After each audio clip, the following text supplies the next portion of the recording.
right, everybody. So today, back on the podcast, we have a favorite guest of mine, Scott Stevenson, Dr. Scott Stevenson. How we doing, man? Dr. McConey, good to see you again. It has been a while. I don't know. It's been a year, maybe something like It's that. probably been about a year. Yeah, Yeah. time flies. But I was thinking the other day how long I've known you. And really, people who have been longtime listeners of the podcast know you were one of the first guests, right? And you Mhm. and Eric Helms were two of the people who kind of, I guess, not like got me to do it, but more just, from our conversations, I was like, okay, like I know this guy, we can kind of get it going and, some mutual connections. But I think in terms of even just online, I think it was since 2014 or 15, because that's when I started Fortitude training for the first time. I think like 15. Mhm. So Mhm. it's a long time now. You're kind of a little bit of an old schooler. You've been around for a while, So you've Yeah. seen transitions. That might be a topic that we talk about, like in the second half you mentioned, Yeah. Yeah. going on now sort of in the PED world. But Yeah. yeah, you got some street cred based on just having been. That's a decade. That's nearly a decade, you know. Yeah, it's funny to think So, that now, like the T Nation and the intense muscle days, like those are now the old school days, right? Like it's just not really. I mean, I think that websites are around, but they're not super yeah, active. So, yeah. So it's so good. I think it's always good to bring that perspective back because it does serve, I believe. yeah, yeah. And so, we're going to talk about some of that old stuff, some of the new stuff, but I guess we can kind of jump into that a little bit about some of the changes because actually, I was surprised to hear that you were saying that you don't follow as much of the like American professional bodybuilding stuff anymore, right? And do you want to go into that at all? I was kind of curious why. Sure. It's long story short, a friend of mine, she's now a friend of mine. I was messaged on Instagram, and I try to respond to unless I get some strange ones. I'm sure you might too as well, but Yeah. 99% of the messages I get, sometimes I miss things too because Instagram orders things however they want to. Like important message will be 15 pages down from someone in Germany, Nikki Mikowski, and I wanted to respond to her in German. I saw that she was from Germany. I said, who is this? Did she buy my book? Why is she messaging me? So I sent her a voice message. That time my phone wasn't set up in German. It is now. And she's like, "Oh yeah, everyone in Germany knows who you are," and blah blah blah blah blah. I'm like, which is kind of cool, Yeah. because everyone speaks English really really well there. Pretty much, the large Mhm. majority. They grow up sort of in a semi-English world because so much of our pop culture has made its way over there. And I speak German. I was a German and physics major in college, so I was a foreign exchange student in '91. In Okay. '92, I spent a few months over in Germany, and then I started becoming trained as an exercise physiologist, personal trainer, etc. And German was like maybe once every 2 years I'd say a couple words to someone in the grocery store or something like Yeah. that. Yeah. Almost never. And we started talking, but I retained a lot of it because when I went over there, I took the same approach that I sort of took in bodybuilding. It was full immersion. I didn't speak literally any as a foreign exchange student. Didn't speak any English. At least when my parents came over once, I spoke English to them naturally, but otherwise it was complete immersion. So I retained a good bit. And she thought, well, why don't would you like to be a guest on our podcast in like 6 weeks? I'm like, yeah, let's do this shit. Okay. So I just had to go right back in. It was a challenge, right? Wow. Okay. Yeah. And I made it happen. It was just literally exhausting. I remember we were like an hour and a half in. And I'm like, the focus that I had to have just to utter things remotely close to the ease with Sure. which I can in English was just like, it was devastating. And about an hour and a half in, I kind of got stuck. I couldn't remember what I was trying to explain something. So we can switch to English. And I couldn't. I Oh, literally couldn't really? because I'm like, I tried. I was like completely stuck because Wow. I'd basically re-immersed myself into German at that point. And these are kind of things that I did then, but when I was in Germany, I had already been training for a decade. Okay. So it wasn't like I hadn't competed, but that sort of way of like kind of all or nothing had served me, and it served me again. And since then, I think I've done like 10 or 12 podcasts, like 4 different podcasts in German. Oh, wow. A couple, like I didn't get paid a lot, but paid webinars in Okay. German. Yeah. And there's an entire, the rule I've set out for myself, and this is getting to your question as to why I haven't been following the American scene so much, so to speak, is I made a rule for myself. any and everything that can possibly be in German, I do it in German. Obviously, we can't do this podcast in German, but my phone, my computers are in German. I talk to my dogs in German all day long when I'm on dog walks, when I'm doing other things, when I'm driving around. I'm listening to podcasts in German.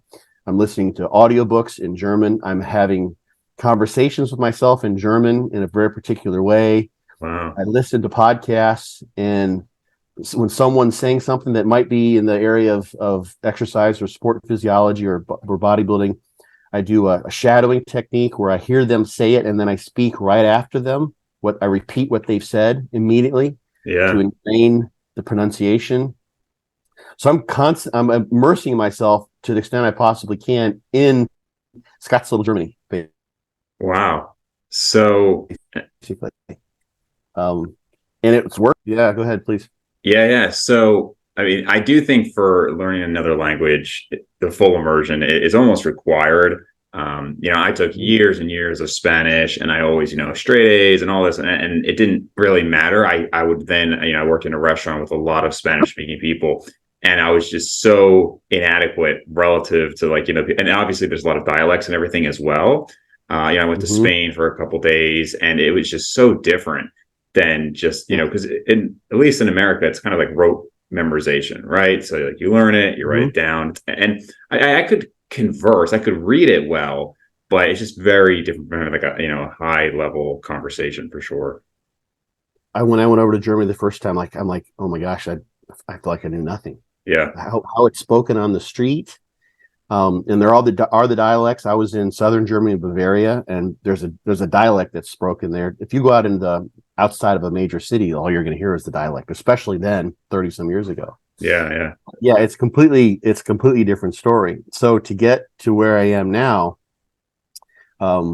it's not a matter of reading stuff. It's like the things that you heard that you can listen to, like the standard high German. It's like no one talks like that. Yeah, interesting. You hear it in the news. It's very complicated. Yeah. But there's so much to it that has to happen in the culture, basically. Yeah. Really I could go on and on about this. I don't want to. Sure. But it's been really, really fun because I'll tell you this related to bodybuilding. It's basically like another world. They have their own individual bodybuilding subculture, right? Marcus Ruhl is just huge. Yeah. The big guy, and like there's like 2 or 3 YouTube channels. There's one that his wife does, I believe, which takes like clips from videos that he's done, and there's others. And like I have here's it over here. I think I have a tank top. It says it's a tank top, and it says schwer und falsch, which means heavy, and falsch means wrong. It's like basically kind of training how Branch Warren does, like just throwing shit around. Yeah. And Marcus Ruhl's old school, and he's hilarious in English. I don't know if you ever saw. So he's still big in Germany in terms of like podcasts and everything. He's still huge. Yeah. Really? And he doesn't. He's kind of taken on a mythos in a way. Like he's just gigantic. He doesn't produce a ton of content. At least the algorithm doesn't feed it to me, but he's still just widely popular. Yeah, interesting. Yeah, he and I'm sure I'm not saying it in the correct German way, but Gunther Schlerkamp. Yeah. Both of those guys. I mean, you look back at I always just think of the Ronnie and Jay days, but those guys. I mean, Ruhl was huge, right? I mean, massive guy. Neither of them won the Olympia, right? But still massive. Gunther beat Ronnie in that show during Ronnie's reign. Yeah. So Mr. Olympia, that was the only. But Gunther he's not in the German scene. Really? I think he lives in California. Okay. He's completely retired. I think he maybe trains at Gold's Venice. He gets interviewed every once in a while. You see him. Yeah. But you mentioned, this was right before Meadows passed, and obviously you and John were pretty close.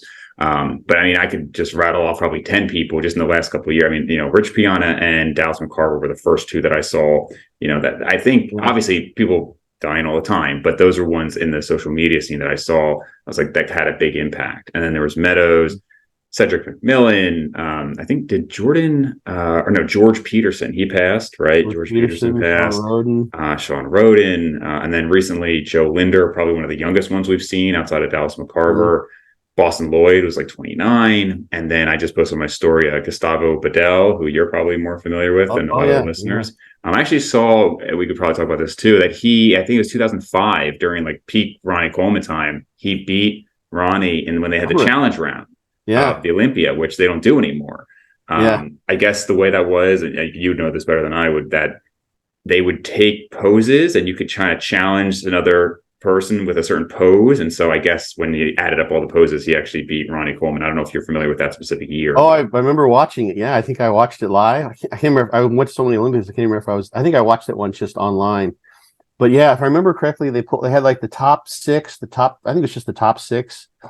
And I don't even know how they factored into the judging, but they went down the line. They allowed each of those, it was kind of like a challenge round. They allowed each of those top group to call out someone else and then pick the pose. Right. I remember there's actually a funny scene, speaking of Marcus Rule, there's a funny scene where Marcus, maybe they pulled the two people together, right? And didn't have a choice. And Marcus goes out there and and then Ronnie gets chosen and Marcus is like, oh man, how am I going to beat this guy? There's no way. But Gustavo, and then the judges would vote on that particular pose who won. I can't remember which pose that Gustavo beat Ronnie on. But he used to do like his side chest in a certain way with kind of his fists together like this, and it looked awesome. It looked really, really good. It may have been that because Ronnie's side chest, he kind of like had his shoulder would kind of like crunch forward. He didn't really. He beat him in a side tricep. I know that. Okay, that was it. Yeah, so I don't remember. But like I didn't actually even really heard about the challenge round until I saw that Gustavo passed. I mean, he was 50, which is not young. I mean, it's young to die, I would say. It's not young like compared to like some of these guys, but and I don't know if that's obviously in bodybuilding, a lot of these professionals have there's other stuff going on a lot of times, right? There's other like chronic drug use and painkillers and lifestyle choices that maybe aren't ideal. But I'm just wondering if you have thoughts on, obviously Joe Linder was like a big one. I don't think you knew him personally or anything, but more just that the general state of, it seems like maybe this is just because of social media getting bigger, but there's more and more of these stories that are happening. Leo and longevity was another one I forgot about that got passed. Right. But it could just be that it's more just being made of, now. Yeah. And the thing, and then of course we got the possibility of blood clots secondary to being vaccinated. COVID that's out there is like this totally kind of unknown factor. I'm not even sure how much I trust the science. I watch Retraction, or I get the daily newsletter from retractionwatch.org. I think you'd appreciate it too. The number of retracted studies and plagiarism and just craziness that goes on in academia. They at one point had tallied like over 150 particular studies related to COVID in particular that had been retracted. And that was like a year ago. It's probably up over 200 by now. Wow. How are they determining, is somebody looking into it and saying like, oh, this was actually wrong and retracting it? Is it the original people who retracted it? All sorts of dastardly stuff. So sometimes the data don't make sense. There's actually people that are sort of plagiarism hunters. Okay. And they can find this. So there's situations where things like there's so many different things. Like there's a professor who plagiarized his or her graduate student's work and published it without naming the graduate student. Really? Wow. Yeah, there's one blood flow restriction related article that was published sort of as an extended letter to the editor with included data. That I remember this one because it was kind of in the exercise physiology realm, and there was a second author on this letter, and someone who knew that second author personally, another scientist, said, "Hey, did you write this? Like, this doesn't seem like something you would have put together." And the guy's like, "I have no idea what you're talking about. What do you mean?" Wow. The person who submitted it just completely came up with the whole thing, and it added someone's name who has credibility to get it published. There are like sometimes Nobel Prize winners that literally they've got 5 or 6 papers to get retracted, part of a series, because they don't have the data. They can't reproduce the data. I mean, it's just like, it's really kind of scary. It's extraordinarily scary. A lot of sometimes political people who were scientists in the past. I mean, we're talking about people, sometimes someone figures out that they falsified the data that led to them earning their PhD. The PhD gets retracted. Really? Oh yeah, it's dog eat dog. Like, is it? I get it. There's 3 or 4 stories every single day. Yeah. There's a Jeez. weekend reads. I could click on it now if we had more time. But so anyway, but back to what you said. Like, if you listen, like, from what I understand, Joe Linder, there was, I think the going theory, and I'm not trying to create like gossip, but that he had an aneurysm. He had, I believe, a relative that had an aneurysm. Yeah, I think his mom had an aneurysm, and then his Yeah. girlfriend posted he had an aneurysm. She posted that almost right away, so I don't know if that was, if they qualified that with anything, but yeah. And that's I've heard that an autopsy said that as well. Okay. They're talking about, obviously he was German, so they talk about a good bit. And you've got like Dallas McCarver. I mean, he was loaded to the gills with everything possible. So if Yeah. there's some risk factors, they're going to be accentuated by drug use. Like, he was someone that might happen to. And Rich Piana as well. Hmm. Lots of stuff involved there. John, on the other hand, having spoken to John was doing everything absolutely possible to preserve his health. Yeah. Seeing doctors regularly. He had a video with his cardiologist. Yep. I remember. And I don't know, I'm not going to speak to what the exact cause of death John was, but obviously John pushed the limits to some degree, as he spoke about openly in videos, especially at the end. There's what he did, and et cetera, et cetera. But in those last 2 years, like, especially after he had the heart attack, Right. John was doing everything possible. And we know he had a history of potentially a clotting issue, and he had that other issue behind when he had his colon taken out. So, Right. Was it a second heart attack with John? Is that how he passed? The second? I don't know. I've never heard an autopsy report as to what actually. Okay. That was, people had speculated. It's hard. It's even hard for me. Like, you can't. Your memory will trick you. It's like, you hear these rumors. Like, I can't remember if that was a rumor, what everyone speculated, or if I came to that conclusion in the conversation. Right. But I just know for sure, because John and I were going back and forth, and he's concerned about, kidney values being a little bit off. Right. And that he doesn't want to train too hard, but he's doing really, really well. And that, like, his echocardiograms were getting better and better and better. He's like, how can this be? So we got a range of situations where some people are just pushing the limits like crazy, and it kind of gets them while they're doing that. And then other people are being really, really safe. And then you've got just genetic happenstance. Sure. Maybe in the Joe Linder's case. Sean Roden, there's, stuff out there about him having had some issues in the weeks before that he was just sort of kind of blew off, like angina pectoris types of thing. That's what I've heard. But we can't, I wish there was some way. It's almost impossible to glean out unbiased data to determine, to what extent these deaths can be attributed to PED use, because these are all individual cases. I mean, if we just think about the possibility of clotting disorders or clotting issues related to vaccination. If you're a social media influencer who's traveling all over the place, for instance, in Germany, they were requiring people to have been vaccinated just to go to do anything. Yeah. I know friends of mine, coaches over there, who literally, they didn't want to get vaccinated. They didn't trust, like, these vaccines hadn't gone through the normal testing that typically the 10-year process that typically would happen for a vaccine would be actually used as these were. They were on a sort of investigational or a temporary stage. I forget how they term that with the FDA, at least over here. But Germans had no choice. Like, these coaches, they want to go, they need to go support their athletes. They got to get vaccinated.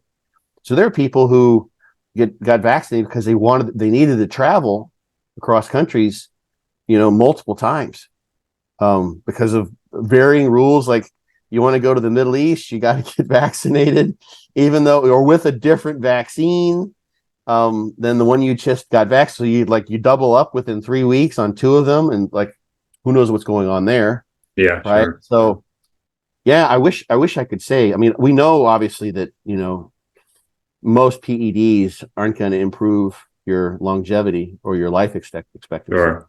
There's no doubt about that. So Yeah, and I look at like some people I think on the extreme end, like a Dave Palumbo. At least from I don't watch a lot of his stuff, but from what I've seen, he seems to always just go back to it was just genetics. It was just genetics, and obviously there's genetic. I mean, I talk about genetics all the time. There's a huge genetic component to many things, but to say things are just genetics, like I think he was even trying to say, oh, Boston Lloyd, he had X problem. It was just genetic, and it's like, man, this guy was doing everything under the sun, taking it to the extreme for a decade. You really think this guy was going to die at 29? And not for the gear. There was no influence there. And I don't know if he's specifically saying there was no influence, but when I look at all of the people we named, they were all heavy PED users. And I look at the natural bodybuilding scene. I can't think of a single person who, like in the last decade that I've known. I mean, obviously people die all the time, right? People die tragically of different things. But I can't think of any of these guys in the natural community. It's like, wow, a person was 40 and they just died of, an MI or a PE or anything like that. I'm sure it happens, but we don't see that as much. Here's the interesting thing, though. I mean, I know, and I haven't followed this all that closely. I don't have a TV, so I miss out on a lot of the news stories. But there have been, for instance, soccer players that have died. I know just that there's been 2 or 3, I think, and I don't know that. I think this is probably one factor to consider is that if you think of your typical person who's consuming bodybuilding information, rattle off the top 20 natural bodybuilders in the world, and your typical consumers, like they're going to maybe know a couple of those names, or the top 20 ever. Yeah, they're going to know maybe 5 or 6 of those. Yeah. Whereas you can rattle off the top 100 and they're going to know 98 of them. In the enhanced world, you mean? In the enhanced world, yeah, sorry. Yeah. So when someone who is, a top level natural competitor passes 5 years after he was competing, the word's not going to spread. It's not news necessarily, unless it's something like, he competed or he died and he was bleeding out from his eyes, or he died while he was lifting or something like that. There's no news to spread there. The media is there they're trying to grab our attention. They need to do whatever they possibly can. So they're going to they're not presenting unbiased, randomly sampled information. Sure. Without a doubt, if you look at enhanced versus non-enhanced, natural is the way to go. Not that natural bodybuilding is the healthiest thing necessarily. Sure. Because there are rigors there that are extraordinary. But I think it would be interesting to look. Someone's probably already done this. I would presume there's probably articles out there that you can find on just athletes of various other sports where you don't at least expect that the PED use is sky high. I think in relation perhaps to the pandemic, but overall, like natural bodybuilders now, they're not dropping like flies. Like it seems like it's happening.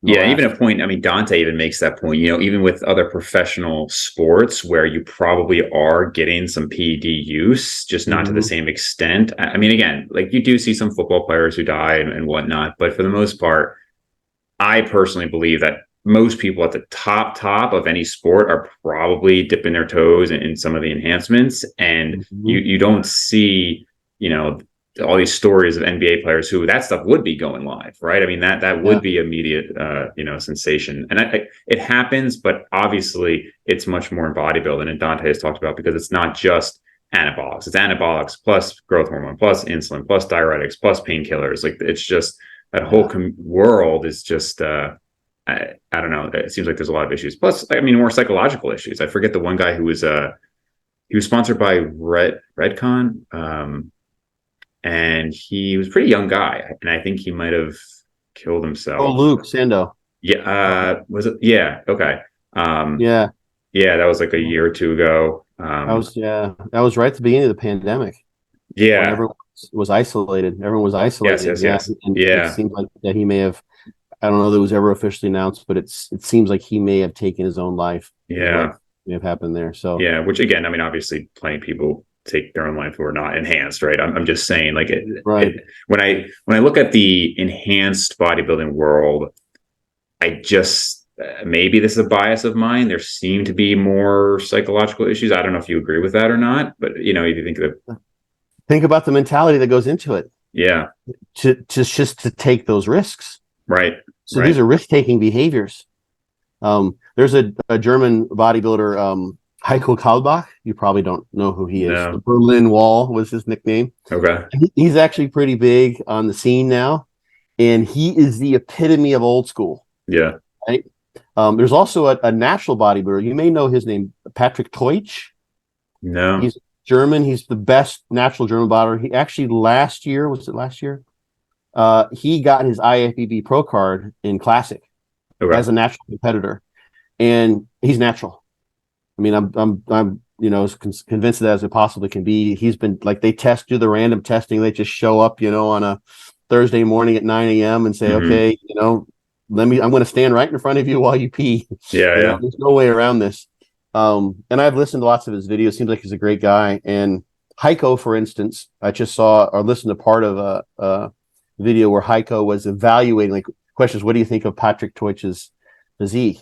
And like, he just is like, there's just not even worth talking about. He just like throws him into the garbage. And he's a natural. He looks absolutely freaking amazing. Yeah. Like ridiculous, like top tier genetics. If he really, and he worked this pretty good, like, because now he's in the pro ranks, right? And he's kind of maxed out. Like, there's not much further than he can go if he ever wants to compete as an IFBB pro. He's going to have to start with the PEDs, and is he going to do that? And like, he must have had like 8 videos, like, will I start using PEDs? Yeah. Stoffen is the word they use to use stuff. And now those are kind of faded. I don't think he's going to, because he's a really smart guy. He's a sharp dude. And he said, it's not worth it. Yeah. Well, good thing there's no such thing as the natural limit, right? Sky can just keep growing forever. So he has no problems there. Yeah. But back to Heiko, and like, he is he's also known, and they've talked about he's mentioned, I can't remember the numbers, his drug use in the past. He's an all or nothing guy. He looks at like bodybuilding. It's not bodybuilding if it's natural. Like that's not what you're looking. You're looking for just Marcus Rule, like massive, just crazy, freakish, otherworldly, alien-esque level of body, of muscularity. And kind of like Roderick Chavez says that it's like there's no natural bodybuilding, like it's just not even worth doing. so back to the topic then, is like, people who are going in enhanced, there's a different mindset there to take that leap, right? And I think the thing that can sometimes happen too is, of course, once you start down that road, there's the psychological impact of the gear itself. Yeah. Stress, messing around with your neurotransmitter levels, you come off. Could be depression that's involved there. You can call this a form of addiction or what have you. So if you're someone who took that step, this is what I suspect would be interesting to see, is if somehow they could parcel out and do psychometric tests, the correct ones. This is not my wheelhouse, but on those individuals, maybe they could do test a bunch of individuals when they're natural, and then 10 years later, and get an honest report of whether they used or not, and see what differentiates those. Yeah. So psychologically, there's something different there. For sure. So that's one thing, I think, that and who knows, it may also be, I think, and you've probably seen this, how many times you've seen guys who have really good genetics and they don't use anything, they just look great. Sometimes people, like, they look great, they don't work out at all, like they don't have any desire to work out, they've already got what they want. Like, it was never forbidden. It's never like this dangling carrot, like, oh, I really want to look good. So they live a much healthier lifestyle. Whereas someone who tries and tries and tries and can't get anywhere, like, well, they're the ones who then you start using drugs, and now they're pushing their bodies way outside of what it normally would be able to do. It's quote unquote natural limit with the drugs. And so there may be some sort of a selection process thereby, where the people with maybe the worst genetics for bodybuilding are the ones that would tend to use more drugs, and thus tend to have more health side effects, because they don't respond really, really well. Yeah. I think you're going to have both those extremes, because there's going to be this select group of people like a Ronnie Coleman or something, where they have such a good response, they realize they can take it to the highest level. So they don't have maybe an insecurity about it, but they do it because it's like, this is achievable for me. So it makes sense. If I could be an 8-time Mr. Olympia, or even at that level at all, it makes sense. But then I think probably far more, like you said, far more people who do take steroids, I think it's probably there's maybe this initial insecurity or whatever it is. They see some of these genetic phenoms out there, and they want to be able to match that. So like you said, they push. And these are the people who, I think steroids make a massive difference, but I still say genetics can make it. Yeah. But I still say genetics reign supreme, because even the people who you'll hear, they did a moderate cycle and they gained 30 pounds of muscle. It's like, yes, because their genetics dictate that that's possible. Yeah. There's other people who, I'm sure you and I have both seen these people, 2 grams of gear, and you wouldn't even know that they're taking anything, right? I mean, that exists. And so at the end of the day, the genetics are still dictating what's going to be the response. And I think, I know numerous people who have taken gear and they look fine, but you wouldn't suspect anything. You're like, oh my God, like you're obviously on something, dude. Like how much, holy crap, you think? Right. Oh, it's amazing. Yeah. I mean, there are natural competitors. I mean, Patrick Teutsch, it was not a drug tested competition. There's a regular NPC competition. I gotta look him up. Yeah. How do you say his last name? Teutzsch. His most muscular is just ridiculous. Oh yeah. That's a freak for sure. If that's natural, that's ridiculous. Yeah, I mean, I've watched I don't know, umpteen number of videos. I think he is, and now you see him, like, for instance, now he's in his off season. Just saw a video of him posing with another sort of influencer in Germany who is someone who uses gear. That's one of the main topics he talks about, and you can see the difference. Like it's substantial. The thing is that Patrick has been at this, like he's been competing for like 18 years or something like that. Yeah, he's got really good genetics. He is like never misses, dots every I, crosses every T. He's absolutely perfect with everything, like most of the best natural competitors are. There's no error with him. Yeah, I remember when that was a topic, when that was a newer topic, because it was always like, okay, like testosterone levels, and then I think I first heard it from you about one of the genetic factors being androgen receptor density, right? And that was, and then there was another one, other factors that people just think of like, oh, good genetics is testosterone. And it's like, well, there's that, and there's a million other factors that go into it. But do you know what I'm talking about? Was it androgen receptor density was one of the things? That's one thing. Satellite cell density maybe is something I've talked about a good bit. There's actually a phosphodiesterase enzyme in the liver that's responsible for cleaving off that fatty acid, like in testosterone enanthate or testosterone cypionate. And the activity of that enzyme will determine the area under the curve, the bioavailability that you get from an injected steroid. Let's like the average was a 60% difference in area under the curve in individuals with the 2 different single nucleotide polymorphisms for that gene. For that, it's like a 7A or 7B phosphodiesterase. Wow. So that means like one person, you give 2 guys 200 milligrams and one person gets 320 out of it relatively. Yeah. So just because of that one gene. So you start multiply these factors where someone's got lots of satellite cells, and they have a greater release of the growth factors that tell those satellite cells to multiply themselves and do the things the satellite cells do to contribute to the greater number of myonuclei that are needed generally to have larger muscle cells. And then they've got maybe just higher levels of testosterone in the first place, and they got a more sensitive androgen receptor, yada, yada, yada. And all of a sudden, like, you got someone who they walk into the gym and they just putz around, and the next thing you know, they're bench pressing 405, right. Like, I spent a lifetime and I never got to 405 on the bench press. Sure. Right. There are people who geared up for a decade and they never get to 405 on the bench press. Yeah. I remember seeing a guy, he was a wideout for University of Texas at Austin, and he weighed like 165 and he could flat bench like 415. Really? Yeah. And it was like, wow.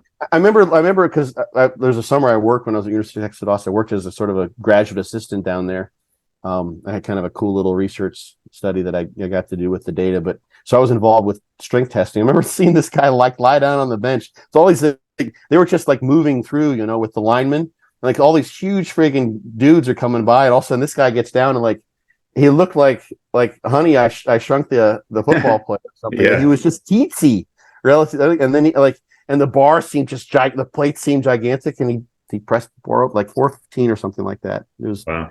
4 or 5. So yeah, there's all these factors that can combine, and I think that's one of the things I've talked about this before, but that's one of the strategies that Mother Nature has, is to have some heterogeneity to some degree, especially now because we don't have the Darwinian evolutionary stresses that glean out whatever genetic factors disallow progeny from surviving. Like if you don't have the right gene for skin color, then you get blistered in the sun, you get skin infections, and you die. Or you don't have the right gene for this, that, and the other. So we have this natural situation where you look at some siblings, right, and they can look totally different. So this situation leads to having lots of variability within populations. If you look at people who are Chinese, they tend to be more homogeneous. It seems like they're generally shorter. There's certain trends, but then you can have some individuals that are just like total outliers. So you're going to get that, I think, everywhere probably with some exceptions, like some of the Africans that are amazingly good at endurance events, they're probably not going to make the best bodybuilders, but who knows? Right. Maybe there was one or two, at some point in time. But, sure. Yeah. And it is interesting to see people who, I mean, just the response in general, and even the genetic differences in the ability to resist health issues, right? I mean, I think at the, elite levels at the IFBB pros, just part of it is like the attrition rate of people who just can't take the side effects. And that's genetic too. That's gigantic. That's one of the things. If you've got both of those factors, you've got a high sensitivity to drugs, so they work really well for you, and you've got that hardiness that you can resist the side effects. Then that's a person who can make it through a 10-year career and kind of skate out scot free. Pardon the pun. Right. So yeah, that's gigantic, because I mean I know there are coaches and there are individuals who just look at it as chemical warfare. That's their perspective. And if enough people agree with that, then I guess that kind of makes it chemical warfare. If this is how you think about the game, as being chemical warfare. And I think it's unfortunate because I wonder to what extent there are individuals who went into becoming a pro and they took on that sort of perspective, and then after 3 or 4 years they burnt out, and then they lost after their pro career sort of ends. Like, okay, I went after it, and maybe I accumulated some health effects that that are long lasting, let's say, or just basic stuff like hypogonadism, and they become somewhat I wouldn't say disillusioned, but they leave the sport thinking, man, okay, I'm done with this. I'm not even gonna I don't even want to even think about playing this game again, because it's all just about drugs. Yeah. And they lose what could have been something they could have enjoyed for many, many decades thereafter. Right. Especially because if you got really good genetics as a pro, someone who got to that level, like, you can just train as a natural and you look better than almost anybody on the street, right? Yeah, so I think it's so. Yeah. You can just be, like you said, they become disillusioned. I mean, I know 2 guys who took gear and now they barely lift because they just don't like they saw what they could achieve with the gear. Yeah. And they, one had really bad anxiety, one had some other health issues, and they're just, well, I can never get that again. So if they had stayed natural, they would have, like you said, like a lifelong, love for it, hopefully. Yeah. And I think that's one of the biggest reasons I tell people that I would advocate against using it, because imagine you're one of these guys who takes something and you're 20 years old and you do it for a year or 2, whatever. I mean, depending on your response, you may very well, gain 20 pounds of muscle, and maybe you only had 15 pounds left naturally, depending on when you start lifting or whatever. And it's just well, for the rest of your life, you peaked at 20, whereas some of these natural guys, they're still making progress until 30, 35, sometimes even 40. Yeah. So there's several factors. You wonder, someone who makes that leap at such an early age, what psychological proclivities do they have that whereby they did that, rather than saying, I'm going to take this slow and easy. I'm going to train for the next 2 or 3 years, see where I can get, and then I'm going to go really, really slow, get the most out of the least, so to speak. Consider someone who's just like, I'm all or nothing. That may be someone who, regardless if bodybuilding didn't exist, they may have, and I'm not trying to like generalize, but I think there's maybe some truth to this to some degrees, that might have been someone who was going to be sort of all or nothing, regardless of what they did in their life. There are certain people, I've just sort of my over the course of my 5 decades or so of life, there's some people who just, they're not my mom once said this, they're not happy unless they're unhappy, right? Right. So they may have been someone like they were gonna shit can it anyway, if they couldn't look like those pros.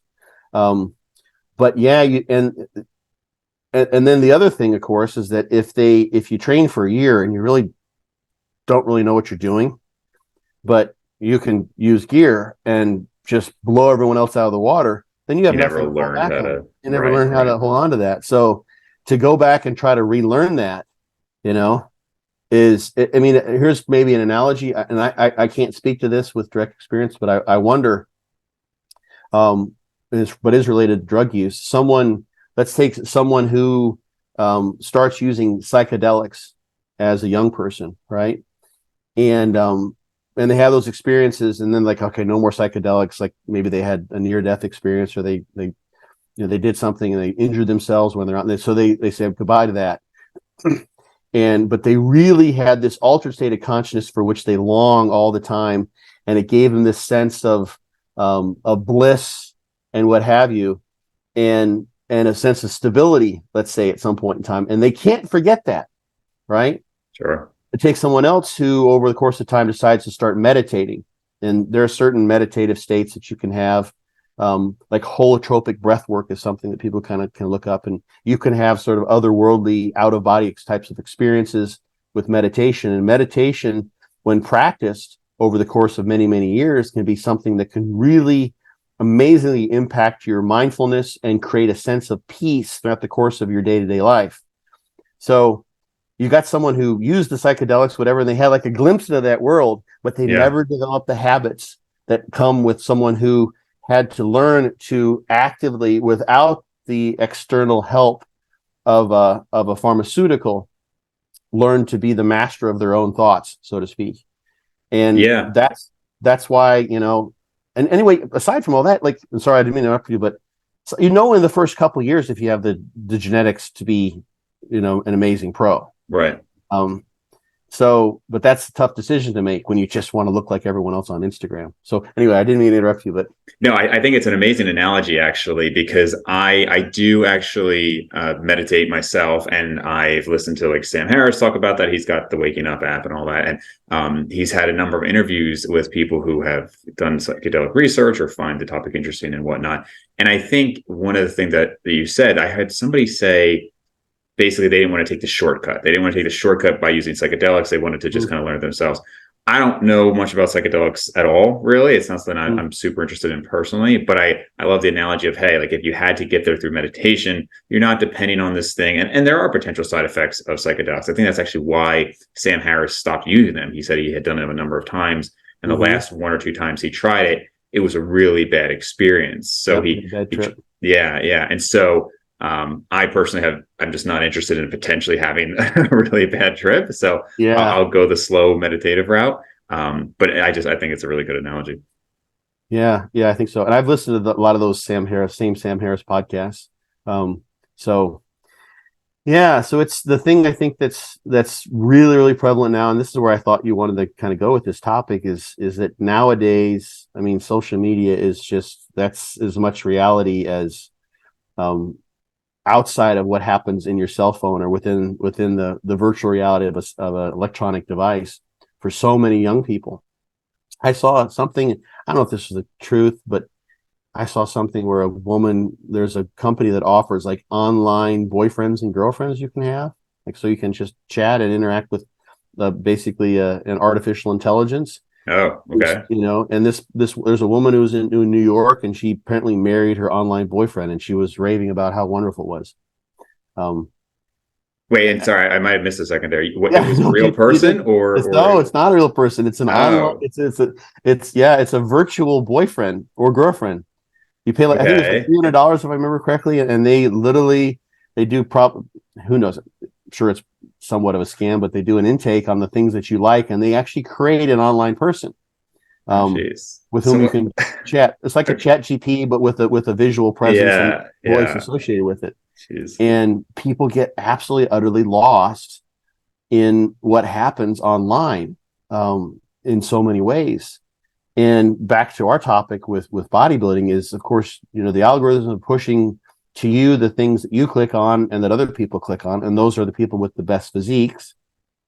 Most of the time, are people who are using gear. yep, So there's just like, I mean, this doesn't even need to be said, but this is what's, I think it's almost being, the first thought is like, where do I get my gear? Not like, where do I learn how to train and eat and all those other things. yeah, And it's just a natural consequence of the world in which we live in now, where reality online is supplanting the reality that you would get, let's say, 30 years ago or 40 years ago. Like when I was a kid in high school training in a basement gym, in my yeah, hometown, and everyone is just like, I mean, we're just going to town, learning how to train and talking amongst one another. It's a totally different situation yeah. than And I don't even nowadays. know if there's really, I mean, I love that there's like the whole natural community, and the only way to do it is to just put out the good information, be entertaining and whatnot, because that's going to get views as well. But Mm, there's always hopefully going to be this national movement, but I don't really see a plausible way. It's kind of like when like dating apps came out, right? Like that box was just, you're never going to be able to close that box again, right? That's now a thing. People don't have to yeah. learn how to socialize. You can just, swipe whatever and people come over and, whatever you're going to do. Hmm. So you're just not going to be able to convince like everybody, well, nope, yeah, it's better to go out and socialize with people. That's just, it is what it is. And when it comes to Yeah. Instagram and stuff, it's like, you get what you incentivize. And there's no way that when you see people with massive followings and they get more following because they look so amazing and they get more attention and maybe attention from the opposite sex and whatnot. Mm, I don't see that ever going away. That it's like, well, nope, just, get rid of that huge incentive for young men or young women or whatever. I think that's just here to stay. And like you said, it's understandable when you think about how hmm. people function and how they choose to do what they do. You're incentivized to do it now. So I think it's kind of like Pandora's box has been opened in a sense. Yeah. The thing that would be, and there are physicians that will help with this, is the thing that would be nice is if somehow we had a medical system that would somehow at least take in individuals who decided to go that route, and work with them. I think many physicians are worried about whatever liability they may have. If you got someone Yeah. who's risk taking, they don't want to touch that person with a 10-foot pole. The insurance rules the roost now with Yeah. medicine. You know this more about this than I do. Yeah. Yeah. I'm not sure how much it Unfortunately. is in dentistry. Yeah, but like, I mean, I had a client who wanted to see a particular doctor for a surgery and didn't have the right type of, they needed a PPO instead of an HMO or something like that, I think. And so that Yeah. doctor, Yeah. they wanted, I'll just pay out of pocket. You're who I want to see. And it's like, oh, we can't do that. Like, I won't be able to see anybody if I see anyone outside of the insurance. That's at least what he was told. Interesting. So yeah, like that kind of crazy. So insurance is dictating who doctors can actually treat, right? That's outside of the realm of using PEDs. But so, what would be nice, and I'm trying to think. We know people are drinking alcohol. They're harming themselves in various ways. People are overeating. That's probably the best example. We've got, this epidemic of obesity, and we're treating that like that's I mean, lifestyle issues are a large part of what our medical system is about. I mean, if you look at it, and this isn't trying to pick on anybody, if you look at type 2 diabetes, obesity, heart disease, cardiovascular disease, a lot of those things are lifestyle choices that are made by individuals, right? Yep. They really are, to some degree. Obviously, there's genetics that plays a huge role, as we mentioned, Sure. and and you could say, like, each time someone goes shopping and they buy all the shit that's in the center of the grocery store, right? And it's in packages, Right. That's highly processed, that they're willfully and to some degree knowingly, although they may be relatively ignorant to this, they're doing themselves harm, and they've been doing that for years and years and years. And then they come to the doctor and say, hey, give me some a GLP-1 agonist, give me Right. Wegovy or whatever to treat my obesity, Yeah. or what have you. And the doctors, of course, do that. But if someone has decided, like, I want to give these PEDs a shot, right? It's not a perfectly analogous situation, but I want to follow my health, and I want someone who can take care of me and tell me when things are getting really awry. Doctors aren't going to take that on, and bodybuilders are renowned for not trusting doctors because they don't know their way around that world. Yep. In large part, which is just a shame. So we've got this situation where we got social media and basically disillusioning people as to what's possible, because literally those best physiques are the best physiques on who knows how many PEDs, how much, but most people are never going to get there. Right. I always love it. I really like it when I see someone who posts a lot and they've got an average physique. I think it's awesome. I think that's just fucking badass. Pardon my friend. I'll have to post more just so I can fall into that category for this guy.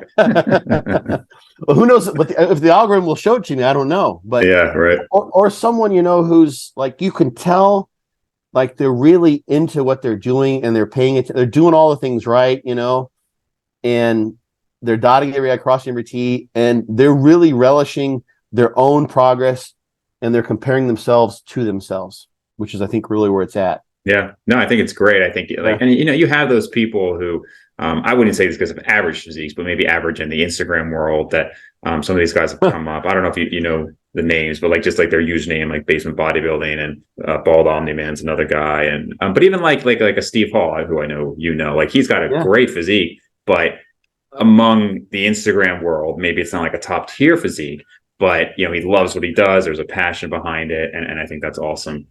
Okay, so one of the other things I really wanted to talk to you about was, in the last few months, year maybe, we're seeing more about these like lengthened partials, right? And I know you're obviously very familiar with the whole stretch mediated hypertrophy. So for people who don't know, Dante Trudell talked about like the stretches being hypertrophic for years with DC training. You implemented 3 different types of stretches with fortitude training. I've done both programs at this point. And this is, some of the more recent research I've seen with like Milo Wolf talking about it, is not just the stretch, but also just, again, lengthened partials, saying that the stretch portion of the rep is the most hypertrophic. And you mentioned that some of this research actually goes back even further. So I'd love to hear your thoughts on it. Oh, there's so much there. So, we see the literature somewhat mixed when they've tried to compare, especially with the upper body, when they've tried to compare training when the muscles are in a lengthened position versus not lengthened. So like, there's 2 studies, for instance, overhead tricep extensions, one showing no difference in muscle growth, the other showing some difference. You see a more consistent effect for sure in the lower body. And the thing that we need to kind of, like, a big picture here is to know that muscle is incredibly plastic, and it's adapting to the stimulus as we know. And we're trying to get a hypertrophic adaptation. And what that means then, normally you sort of think of muscle fibers, cross-sectional area, but we can also think of things in terms of muscle volume. So if you take a muscle that's just the same cross-sectional area, but now it's longer somehow, or it's lengthened itself, let's say, you've got more muscle volume. So, right. Or if you got a muscle that's adapted to training in a lengthened position, then one of the ways you can do that is by adding sarcomeres in series, or lengthening the fascicles is one of the ways that they'll measure this, so that when that muscle is producing force in that lengthened position, it's not lengthening the sarcomeres and thereby minimizing the actin-myosin overlap and having a situation where there's diminished potential for force production. So especially in muscles that are pinnated, like the vastus lateralis, muscles that have fascicles or fibers that come in at an angle, those can adjust. You'll see a change in the angle of pinnation or the change in the fascicle length, so that muscle now has added sarcomeres in series. It's got longer fascicles. So it's basically, from the perspective of the fascicles, or the sort of the sarcomeres, the units of muscle contraction, it's got more of those units. So the change in length of the sarcomeres is less in that lengthened position, having more of those in series. So it's in a better position to produce force in the lengthened position. And that sarcomerogenesis, that addition of sarcomeres, means we've got more muscle mass there. We've got more myofibrillar protein that's involved. So that's something that, actually, interesting enough, those adjustments in fascicle length or angle of pennation, they tend to happen more so with eccentrics. With eccentric contraction, actually, yes. And in the lengthened position, you can, in particular, get changes in growth in the distal portions, or the ends of the muscle near the tendons doing eccentrics. If you just do concentrics, you can actually have a shortening of the fascicles to some degree. Oh, really? Yeah, one study has shown that. And these effects on angle pennation and fascicle length, there's something that can happen in as short as like a couple weeks.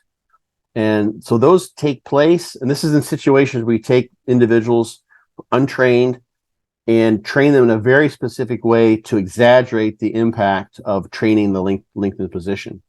So like there's the Pedrosa study we may have talked about. It's like one of the biggest ones that's been out there, with training in the lengthened position versus full range of motion. I don't think we talked about it. Okay. I know of it, but if you want to go into it. Maybe I heard you talking about it, but the specifics don't matter. There's so many of these studies out there. There's actually quite a good bit of studies. And we find that one, for instance, you have to make a comparison. I think in that study, they did like 3 sets of 7 reps, something like that, to start off with, and work their way up to 6 sets. Mm-hmm. And the 7 reps were at like 60% of a 1 rep max. And given their rest intervals, they suggested that their subjects could barely achieve those 3 sets of 7 with 60%. So one group's doing full range of motion with the 1 rep, 60% of the 1 rep max for full range of motion, whereas the other group's doing partial range of motion in the lengthened position on a knee extension, in this case, with 60% of the 1 rep max in the lengthened position, right? The specific to the movement, yeah. The specific to the range of motion in which they're training, all doing knee extensions, but different ranges of motion. So there's a very particular specific circumstance that they're creating scientifically, experimentally, to kind of tease out what's going on in terms of these architectural changes you see in the muscle. And what you get when you train in the lengthened position is an adaptation to the lengthened position, which is awesome. Yeah. Which means when you come back and then measure the muscle volume or the muscle cross-sectional area, and measuring along the entire length, it makes a difference too, because the eccentrics can add to the ends in particular.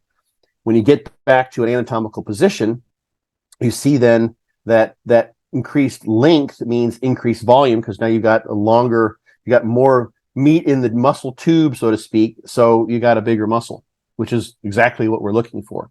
Right. So, but these things happen, and then they are reversible in a matter of weeks. So the question is, and this is why, like, the concern I have, like, this is like, oh my gosh, like this is the new veil, this is the new holy grail of muscle growth, is if you're someone who hasn't been exploiting training in the lengthened position, this could very well be something that could be useful for you, especially, for instance, for a weak muscle group, right? So let's say you've been doing lots of bench pressing, lots of pressing, and you want to be as strong as possible. You remember, this just popped in my mind, I hadn't thought about this in a long while. Remember Power Factor Training? I think John Little was the author. I remember the name, but I'm not super familiar with it. Yeah, and I'm not either. I never did, but the basic idea, and I'm sorry if I'm bastardizing what someone may say, oh, that's not how it works, but I think the idea was to pick an exercise, and this was like, from what I recall, they were completely ignoring biomechanics and muscle activation throughout the course of the range of exercise, and just looking sort of at your strength curve. And the suggestion was that only the strength curve, wherever you're strongest in the range of motion. So let's say you're weakest on a bench press or an incline press, what have you. You're weakest at the bottom, you're strongest in the middle, and you're weakest at the lockout. So you would just train in that portion of the range of motion where you're strongest. Oh, really? Okay. Yeah, that was the idea. So that's because that's the most force you could produce, right? Yeah, yeah. Regardless of whether the forces in the target muscles or what have you, or whatever biomechanics are leading to that. So let's say you're someone who like took that kind of approach, or you tend to train with the range of motion where you can move the most weight. You squat really, really shallow because you can move 500 pounds on a quarter squat as opposed to 2 1/4 for a deep squat. Take that sort of ridiculous scenario where you haven't been training in the lengthened position. Let's say for a muscle group like chest, you're not trying to pull a pec, tear a pec, so you don't train in a really lengthened position. It could be for someone that they might experience muscle growth by taking relative to their strength of that range of motion. So if you are someone who can do flies with a relatively limited or kind of your standard range of motion, where you're being very, very careful, you're not going super deep.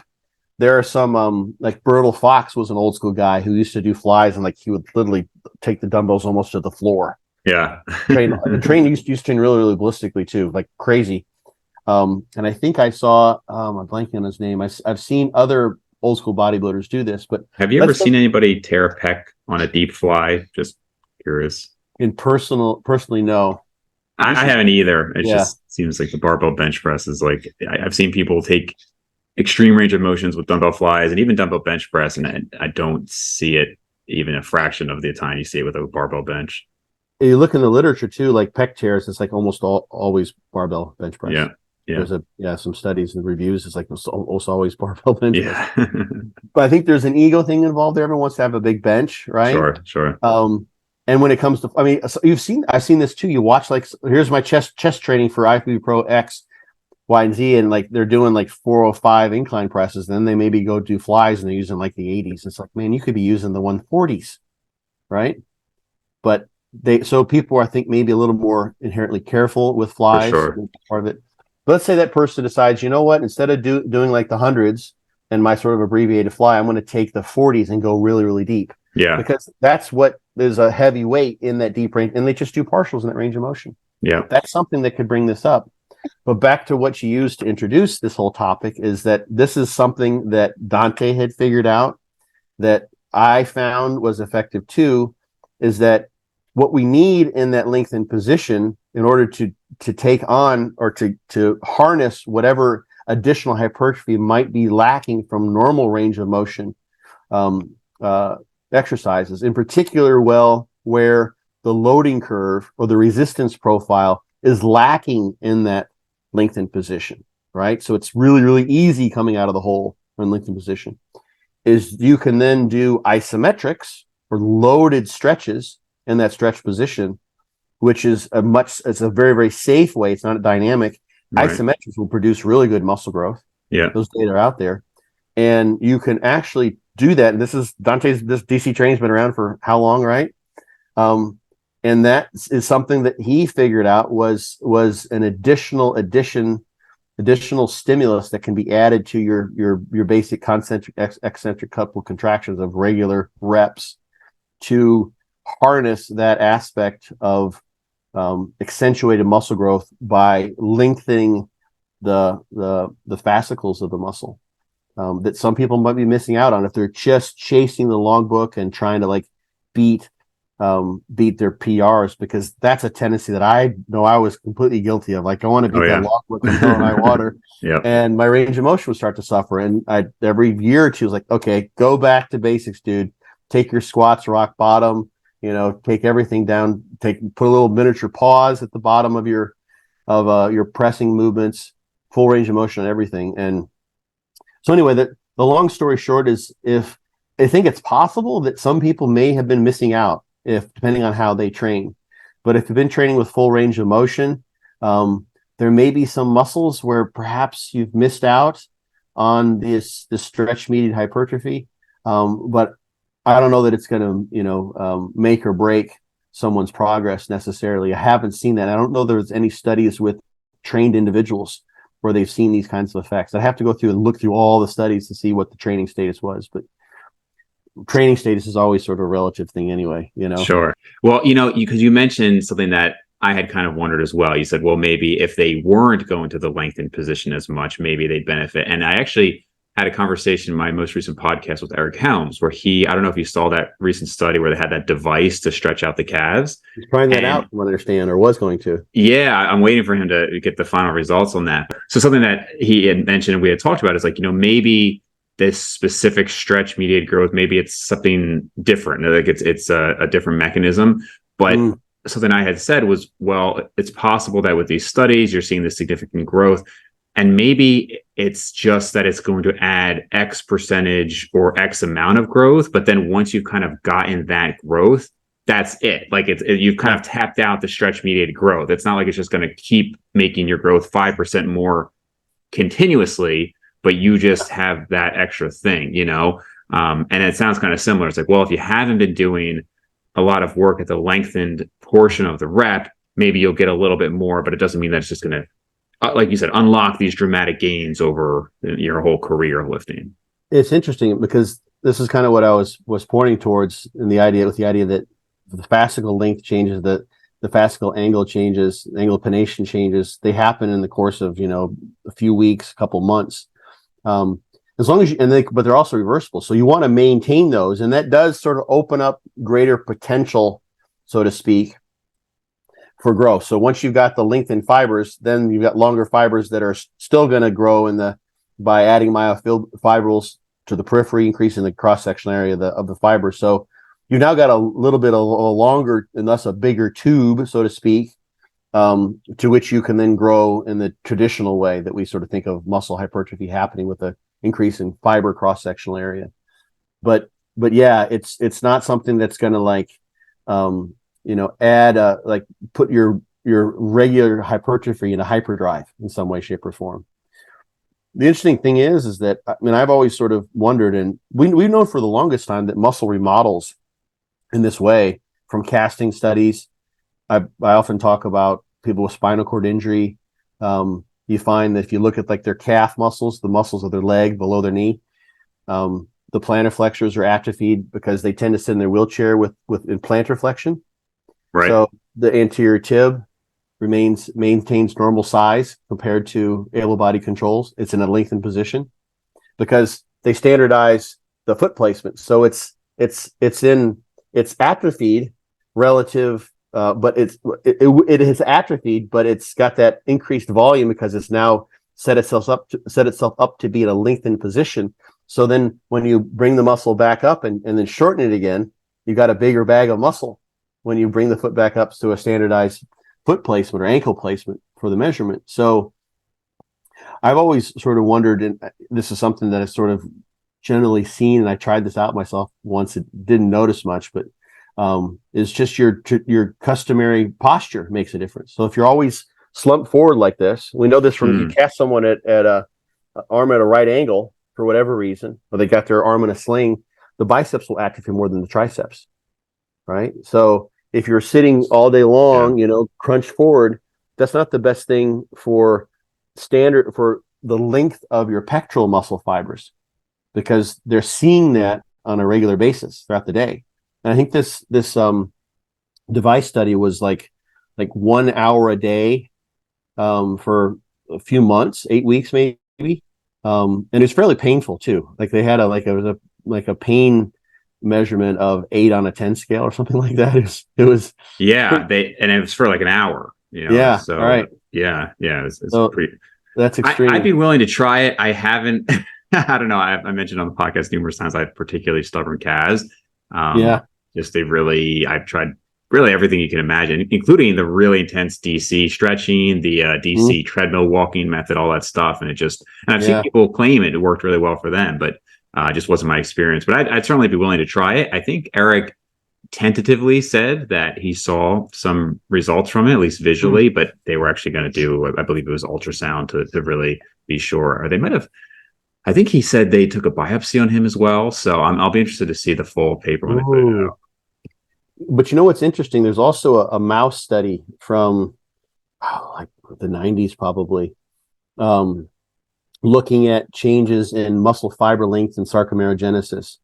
and they had various sort of cohorts of mice, and they casted the ankle in a plantar flex position. So they shortened the calf muscles, and you saw a change in muscle length. Of course, if they stayed in the casted position, then that was evident in a matter of weeks, I think. Yeah.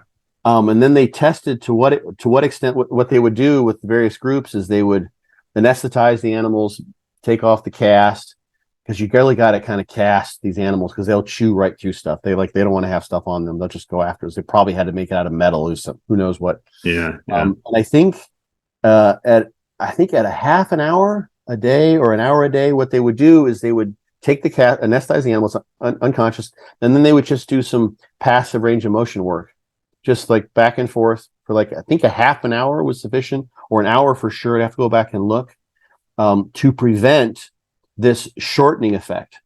So it didn't, so when it's shortened, just like it was casted continuously, the muscle readjusts its length, and that meant atrophy. But they could prevent that with just like a half an hour a day of it was just passive movement. So it's just enough of a signal to the muscle to tell it that, nope, you're going to experience, so this particular range of motion, don't go all in and readjust muscle fiber length entirely, because there's going to be a situation in the day when we're going to need to operate in this lengthened position, the normal range of motion for the ankle joint for these mice. So so it may not take an hour, it may take 15 minutes or a half an hour, right? Or maybe something you could do, if you got a standing desk or something at home. There's also we talk about those shoes with the big pads on the forefoot that people walk around, jumper shoes, I thought we talked about those when we talked about calves before. There was a guy I went to high school with who was a basketball player and a soccer player, and he walked around in those, and he had gigantic calves, and he claimed what happened. Yeah, you can still buy them on Amazon, or they're like elevator shoes like that, or I guess kind of. They just have a giant, like about a 2 or 3 inch pad on the forefoot of the shoe. Okay. So you have to walk on the balls of your feet. Okay. Like certain people do. I know I talked about this with Scott McNally on my podcast, because his calves are just otherworldly. Oh, really? Oh my God. His calves are world class. Really? Just Google it. His calves are just absolutely sick. Huh. And we talked about this. We talked about, you see this in overweight people who around the load, and you see this in people who don't have much of a heel strike, who tend to walk more on the forefoot of their feet, which some people would argue is how we're meant to run, et cetera, et cetera. That only with shoes do we have kind of this heel strike type of running pattern that most people display. Right. So like I was talking to Scott, I'm like, yeah, man, you must, and he is totally unaware of this. Like, he's really? Always up on he was, and now he is, because we thought about it, he started paying attention. And he sent me a video. It's hilarious. He just took his phone and put it down at ground level, because he noticed this previously. It's like, I got to video this for Scott. And when he's just doing dumbbell side laterals, he's up on his toes. His heels were literally like a centimeter or so off the ground. Do you think, though, because I remember I had my freshman year of high school, my freshman year of college, I lived on the 9th floor of this building, and it was like the double staircases. So you're talking like really like 18 flights. And I more or less refused to take the elevator. So I would, every time I walked to my room, I would go on my tiptoes up and down the stairs. And people won't be surprised to hear it did not do anything for me. But I remember a guy I was lifting with at the time, huge calves, and he was like, yeah, I think it's because I walk on my tiptoes. And I sometimes I wonder, though, is it that, or is it because you already had huge calves and therefore you start to walk in a pattern that uses the calves? Like which one kind of came first? I don't know if there's any logic to that, but yeah, there is. Scott said he always ran that way. Like when he was in like PE class, if I remember correctly, like he was always like ran on his tippy toes. Okay. So it was probably a little bit of both, because his calves did develop in a way that allowed for that locomotor pattern to persist. Then he just kept on running that way, right? The thing is, and I say this all the time, is that we're like with bodybuilding, and unfortunately, you got the short end of the stick, so to speak, as far as calves go. Just muscle growth is like there's so many more effective ways for strength gains to occur, and for muscular performance gains to occur, other than muscle hypertrophy. Right. There's some people argue that muscle hypertrophy is just sort of kind of an after effect. It doesn't really contribute that much to the performance enhancement that you get from directed strength training. Neurological effects dominate. That's a larger percentage of strength gains than you see when you look at the amount of muscle mass that's gained over the course of I know some people talk about that. The guy, I'm blanking on his name, who kind of almost more so Jeremy Lenicky. He's kind of had like a strong argument saying that they're really not tied together. And I said to him, I said, but do you really think somebody could get maximally strong? Like if there was some way to train, like just singles or something, to really get maximally strong without the accompanying hypertrophy? And I know you said maybe it's just an after effect, so it's still going to go there. But there seems to be, I know Greg Nuckols did an analysis on this, or at least he talked about it, that the correlation between muscle size and strength was tremendous. And I mean, at the higher levels, it was almost completely predictive of one's strength. I don't know if that, I suppose you could still continue to just say yes, but again, as a side effect. But you seem to think it's borne out that it's mostly neurological. No, that's Lenicky's group's argument. Actually, I was reflecting back how I understand them to perceive things. And in the short term, that's what you see. Yeah. In the short term. Yeah. And I don't know if I've seen Greg Nuckols' analysis, but I've talked about this before. And I have a presentation where I kind of cover it. And there is an association. Depends on which study you look at. There's a study with rugby players, I think, where they just measured like lean body mass and bench press strength, which is one of the things they're testing, and squat strength. And there's a correlation of like 0.6 or something like that. So it's not all the variability is accounted for by muscle mass or fat-free mass, but certainly there's something going on there. So the point I was kind of getting at is that, like with pretty much all things biological, there's going to be an inverted U curve there. It's going to be a normal curve, and there's different ways to adapt to that stimulus. And when you think about it from an energetic perspective, I mean, you do actually see individuals who are morbidly obese, so they've got plenty of energy. There's energy surplus there that got them there, or there's been persistent, and they don't have a whole lot of muscle mass. Yeah. Right? That does happen. But then if you look at like sumo wrestlers who are they're naturally athletic to some degree, and they've got a lot of body fat, but they've got the highest recorded fat-free mass on record. Yeah, I remember seeing that data. Yep. And so they eat their way up to that. So were professional bodybuilders included in that? I remember seeing it so long ago. The sumo wrestling data. I don't think so. I don't think anyone's going to be like Big Ramy is going to be hard to prevent. Yeah, that's what I imagine. It can't include that group. So yeah, but those guys, I've never, like Ronnie Coleman. You know, he was on the Joe Rogan podcast, and they gave him the number of like -%, but that right, -0.3%. Yeah, right. and I had that happen to me. Like I had a DEXA scan done when I was in grad school. Not my whole body fat percentage, but it was a body comp lab. We did skin folds, we did bod pod, we did hydrostatic weighting. We used, we did total body water measurement as well. And we did DEXA, a couple of different skin folds. I think we used like circumference. We did basically everything that was available, 8 or 9 different tests. And I had done my first competition. This is like 1997, first competition. I knew the body comp lab was coming up, so I hung on to my body comp because I want to see what it would come out as. And I was like 4 or 5% on everything. Wow. I was pretty lean. And my torso DEXA scan told me I was like -0.7 or -1.3 or something like that. Really? Just because of the calculations and because the algorithms that they use, the predictive equations they use are based on people that have body fat percentages in the normal range that aren't that low, right?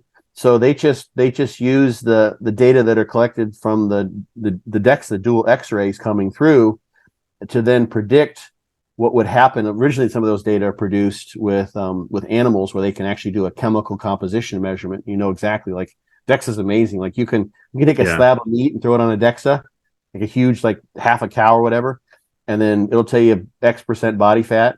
Really? Then you do chemical composition, and it'll be like exactly that. Like so. Wow. So there's some calibration that goes on, and if you have someone who's not part of your sample used for the calibration curves or for the algorithm development, then they can tend to be an outlier. So because obviously I didn't have like a body fat black hole that would just gobble up any body fat that came from my area. Right. but because their algorithm didn't include people from my population of contest ready bodybuilders with extraordinarily low body fat, it just wasn't accurate. Sure. It wasn't valid is actually the correct term. It was, so they didn't, right. they didn't have the right population. Yeah. So just to kind of, I guess, round off the topic of the lengthened partials. So you had mentioned, these weren't super well trained individuals either. So it sounds like your general thoughts as of now, I think there's 4, maybe 5th study coming out on it, at least as far as specifically lengthened partials. You feel if somebody's not been using a full range of motion and they start going to more lengthened positions, that's going to benefit them. But if somebody's, let's say, got a decade of training, full range of motion throughout that time, you don't think just like specific lengthened partials work is going to do a whole lot that they haven't already seen? There's the possibility that you could have exaggerated what's left on the table by not having done those. Yeah. I've included those. I've just got the stretches in fortitude training, but I've also got the pump sets, which include partials. Yep. The thing that's important here too is that we've got purely stretch mediated hypertrophy, and just from passive tension, that tension actually can turn on protein synthesis. That can be seen just in passively stretching. And that's probably protein synthesis that's coordinated to produce this effect on fascicle length and pennation angle. But also what can be important, this has to do with exercise selection and mind-muscle connection, is that you can actively produce tension in that lengthened position. So back to your kind of question, you could have someone who, let's say, they're not getting good lat growth, right? But they're doing like full range of motion lat work. Yeah. But the lats can be difficult to activate in the lengthened position. So the strategy that Dante had in place that I've been using, that is part of the pump sets and the stretches in fortitude training, is you can do partials, or you can do very, very focused lengthened position partials with an exercise where you've got a good mind muscle connection, and you're getting the passive tension just from being in that stretch position, plus the active tension, which is the more ideal situation to have. Yeah. You've got this neuromechanical matching phenomenon where your muscles, your CNS know, not your muscle, but your CNS knows when it's most advantageous to, when you're executing a movement, to activate the different movements in the different muscles in the kinetic chain. So it's not going to get your glutes in the lengthened position when you're doing a particular type of machine squat if that doesn't allow you to have a coordinated squat given the biomechanics of that machine. But you might be able to use that machine and adjust your foot position, and machines allow you to do this, and go and do partials in that bottom position, and just with a good exaggerated mind muscle connection, hit your glutes. Yeah.